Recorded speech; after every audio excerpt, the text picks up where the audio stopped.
안녕하세요. 심리멘토TV의 김지우입니다. 지난번에 강박 증상의 핵심적인 키워드 가운데 집착과 저항에 대해 분석해 봤는데요. 오늘은 강박 증상의 또 다른 키워드인 수치심과 죄책감을 분석하고 검토하는 시간을 갖도록 하겠습니다.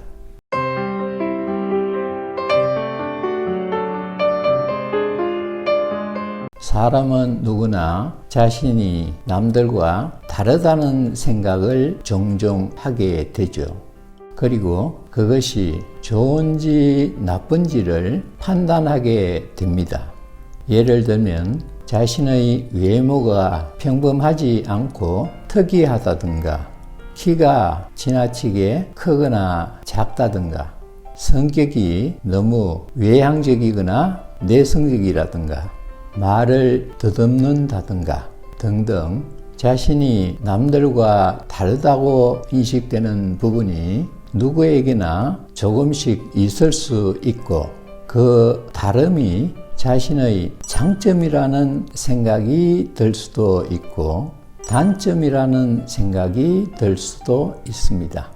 만약 그것이 자신의 장점이라는 생각이 들면 우월감을 느끼게 되고, 단점이라는 생각이 들면 열등감을 느끼게 되는데요.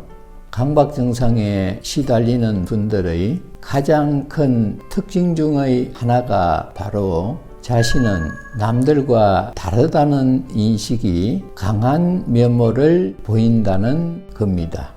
그것도 심각하게 강해서 자신의 생각과 행동이 정상이 아니라고 생각할 만큼 심한 경우가 많은데요. 강박 증상 특유의 불길한 생각과 그로 인한 불안정한 행동이 남들에게 이상하게 보일까봐 계속 눈치를 살피게 되고 자신의 그런 모습을 숨기려 합니다. 자신의 모습이 수치스럽게 느껴지기 때문이죠.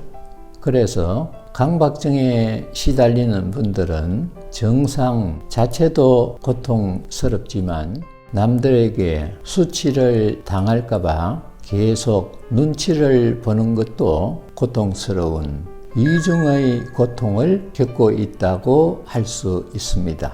그리고 그로 인해 사회적인 활동을 하는데 크게 지장을 받기도 합니다.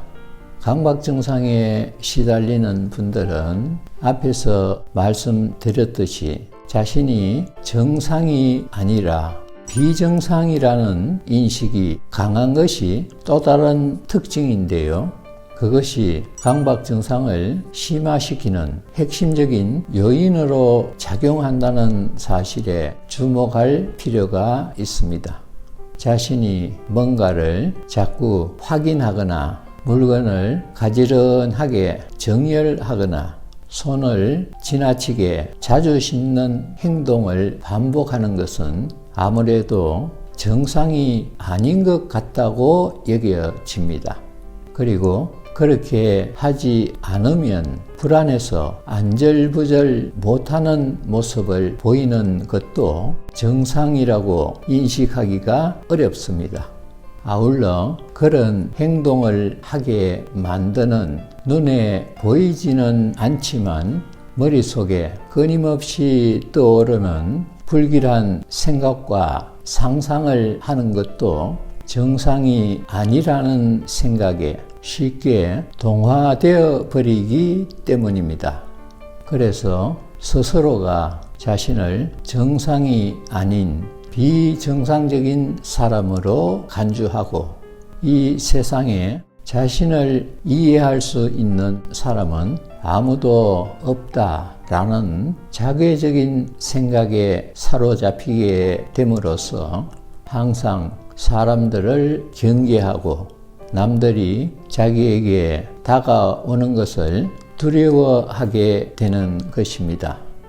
이런 현상은 자신이 과거에 피해를 당한 경험이 있고 그로 인해 피해의식이 생성되고 그 피해의식이 심화되면서 세상은 안전한 곳이 아니라 위험한 곳이므로 어떻게 해서든지 자신을 지켜야 한다는 절박함과 방어 심리가 작용해서 나타나는데, 문제는 자신이 이러한 상태에서 영원히 벗어나지 못할 것이라는 생각의 감옥에 갇히게 된다는 사실입니다.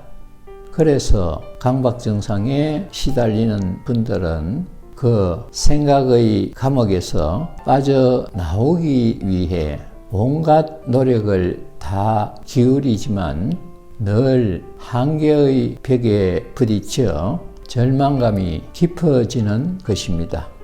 여기서 또 한 가지 우리가 꼭 알아야 할 것은, 이런 현상이 나타나는 근본적인 요인이 자신의 내면에 자리 잡고 있는 죄책감 때문이라는 사실인데요.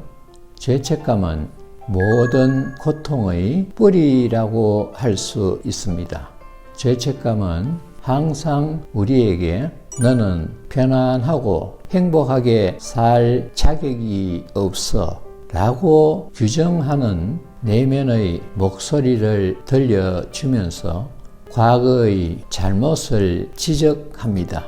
예를 들면 언젠가 거짓말로 부모님을 속였다든가, 친구를 배신하고 왕따를 당하게 했다든가, 자신의 이익을 챙기기 위해 누군가를 이용했다든가, 마음속으로 추악한 생각을 품었다든가, 심지어는 어릴 때 엄마에게 야단 맞고 화풀이로 강아지를 발로 차며 괴롭혔다든가 등등, 사람은 누구나 사소한 잘못이라도 저지른 경우가 없을 수 없는데, 그것이 자신이 나쁜 일을 겪을 때 죄책감으로 작용하는 것입니다. 특히 강박 증상에 시달리는 분들은 자신이 문제가 많은 사람, 잘못이 많은 사람이라는 인식이 강하기 때문에 죄책감의 영향을 더 크게 받는다고 할 수 있습니다. 그래서 자신이 나쁜 일을 겪는 것은 벌을 받는 것이라고 생각하게 되죠. 죄책감은 나에게 나쁜 일이 생긴 것은 내가 착한 사람이 아니기 때문이야 라는 뿌리 생각이 바탕에 깔려 있고, 그 뿌리 생각은 착한 사람은 복을 받고 나쁜 사람은 벌을 받는다 라는 신념체계, 즉 관념의 왜곡으로 인해 생성된 것입니다. 다시 말하자면 자기가 나쁜 것으로 인식되는 일들을 겪게 된 것은 자신이 나쁜 사람이기 때문이 아니라 잘못된 믿음이 그렇게 인식하도록 만들었다는 것이 정확한 사실입니다. 그래서 강박 증상에 시달리는 분들의 머릿속에 떠오르는 온갖 불길한 생각들은 비현실적인 망상이며, 망상은 왜곡된 믿음에서 비롯된다는 사실을 정확하게 알아차리고 왜곡된 믿음을 바로 잡는 것이 강박증의 치유 과정이라고 할 수 있습니다. 자, 오늘은 강박 증상의 핵심적인 키워드 가운데 수치심과 죄책감을 분석해 봤는데요. 다음에는 강박 증상의 또 다른 키워드인 완벽주의와 안전에 대한 결핍감을 분석하고 검토하는 시간을 갖도록 하겠습니다. 시청해 주셔서 감사합니다.